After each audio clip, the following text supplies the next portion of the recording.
Кратко по почетокот на полицискиот час тргнавме на работна задача да го привлечеме вниманието на полицијата и да видиме како ќе реагира.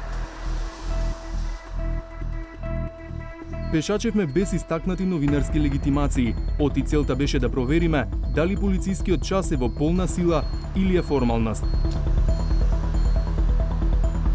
Не ни требаше долго движење за да забележиме два полициски пункта кај судската палата и неколку полициски возила кои патролираа.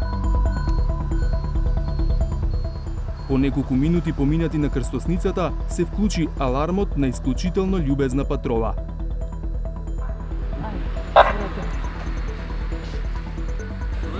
Зало.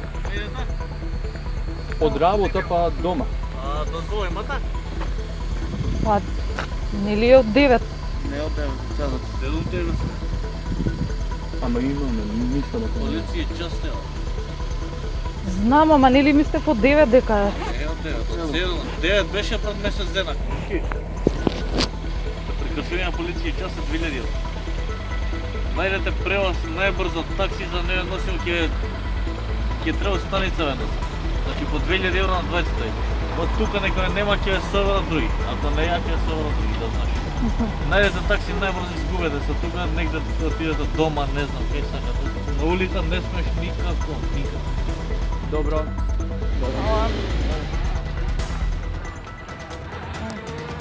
Ветувањето дека ќе се тргнеме од улица не го исполнивме.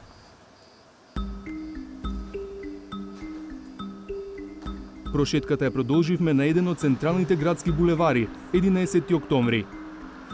Пешачевме. Долго чекавме да се вклучи зелено светло на сите семафори. Очекувавме полиција. Но наместо патрола, наидовме на една девојка која чекаше превоз за до работа. Зало. Полиција се движи? Не бе. А и секој ден одам еве на работа, не ме застанале, не ми поминали. Немаш проблем некој тако. Не, за сега не. Ама кога се враќаме во полициски час со комбет од работа или автобусот не застанува. Но нас не прашуваат ништо, само шоферот дозволи. И поверувавме на девојката дека полиција овде не патролира, па тргнавме ние кон нивен пункт. Дежурниот тим во близина на железничката станица беше расположен за казнување. Зало. Имаме. Неке дома од работа. Приватна фирма, продукција. Па, да. Нема? Нема сите? Така? Сепак, проценивме дека не треба да одиме до крај. Станица, член 206, 2000 евра казна. А двигате комби, не носите од тука? Или во кола? И после колку време ќе не ослободите? Кога ќе завршиме, како не ја носиш? Мора секојаш да ја носиш. Другаре. Фала ви. Поздрав. Фала. Од тука се упативме на другиот крај на градот, се уште официјално не евидентирани во полицискиот записник. На кружниот тек во Влаим продефилиравме пред очи. Но на полицајците овие двајца пешаци како воопшто да не им беа важни. Се фокусираа на проверка на возила. Кога по долгата прошетка стана јасно дека немаат намера да се занимаваат со нас, тргнавме во посета на друг пункт, на околу 200 метри подолу. Овде слободата на движење не ни ја ограничи полицијата, туку група кучиња. Ги избегнавме и продолживме кон целта. Прво застанавме во близина како да чекаме некого. И тука не бевме впечатливи, па се упативме директно пред нив. Но ништо. Затоа сменивме стратегија. Ова е нашето искуство за време на полициски час. Низ Скопје, пеш, се движевме речиси 4 часа. Сега да видиме како ќе ги поминеме полициските патроли, но со возила. На безбедно растојание, но сепак без заштитни маски.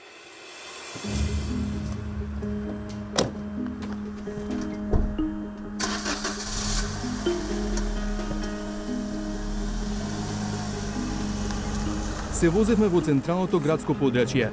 Неколку пати ја поминавме Партизанска, па и Линденска, булевар Теодоси Гологанов, контрола низа лек. Првото стоп дури на булевар Трета македонска бригада. Здраво. Позвола? Мислам дека ги имаме. Само да ги најде колешката. Ево. Ова? Мојата. Ова е Славица. Ове.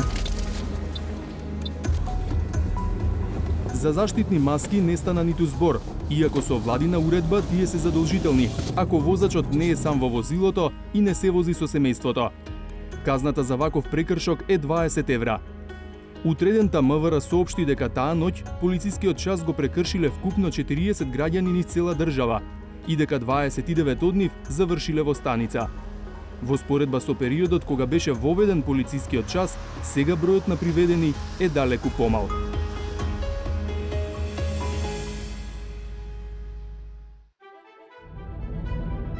Следниот ден со иста цел, но во друг град, Тетово. Уште на влез од контроли.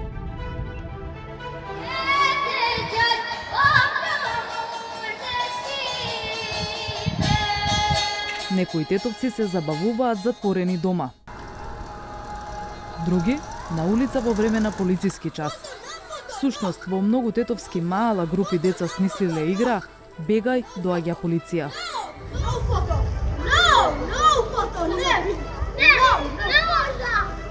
А откако ќе видат дека е цивилен автомобил, играта продолжува. Истата слика и во соседното мало. А на сила е полициски час.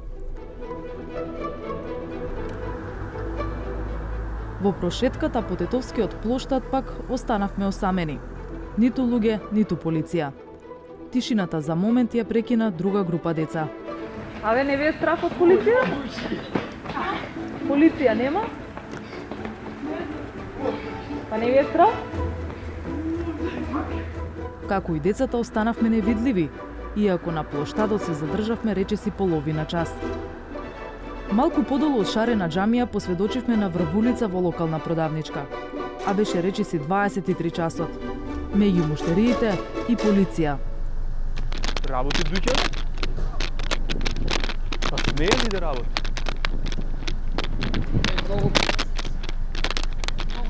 Мајки со деца се купуваат сите.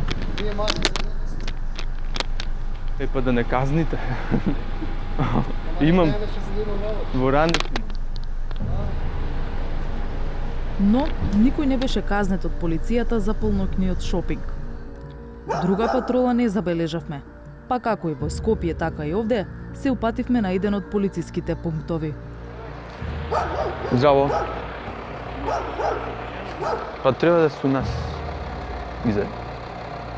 Не треба, мора. Ајде сега ќе видиме. Можете се движите во стојано без дозвола без ништо за време на полициски час. Сега ќе ги најдем. Треба да се јавите да ви кажат од каде ве зема, ако имате организиран превоз. А мамо, пуно што е долу со луѓе со деца? Ние сме госпожа овде на пункт, не сме за да путуваме. Нема, стварно ли зградот не се почитува? Не се почитува. Па сапа и ги носи. Не почитува. Таа вечер во Тетово се регистрирани вкупно 10 прекршувања на полицискиот час. Тетовец бил апсен два пати, еднаш поради прекршување на забраната за движење, а втор пат поради агресивно однесување кон службениците. За разлика од него, поголемиот дел од граѓаните кои не ја почитуваа мерката забрана за движење, вечерта очигледно се спасија. Лично. 360 степени побара став од министерот за внатрешни работи Наќе Чулев, но до емитувањето на сторијата не добивме одговор. Во интервју за ТВ Алфа, тој кажа дека граѓаните не треба веднаш да се санкционираат. Кажав дека и на влада, меѓутоа и на социјалните мрежи на медиумите, во моментот главен таргет сум им јас и притисокот е бескрупулозно да ги казнуваме граѓаните за ограничување на движењето или за сите други мерки. Мојот принцип како министр за внатрешни работи е пред се да ги предупредуваме граѓаните а доколку го повторуваат делото, тогаш да применуваме репресивни мерки. Значи, репресивни мерки да, меѓутоа не по секоја цена. Полицискиот час во различно времетраење е на сила од 22 март, но како што можевме да посведочиме, не за сите и не под исти услови.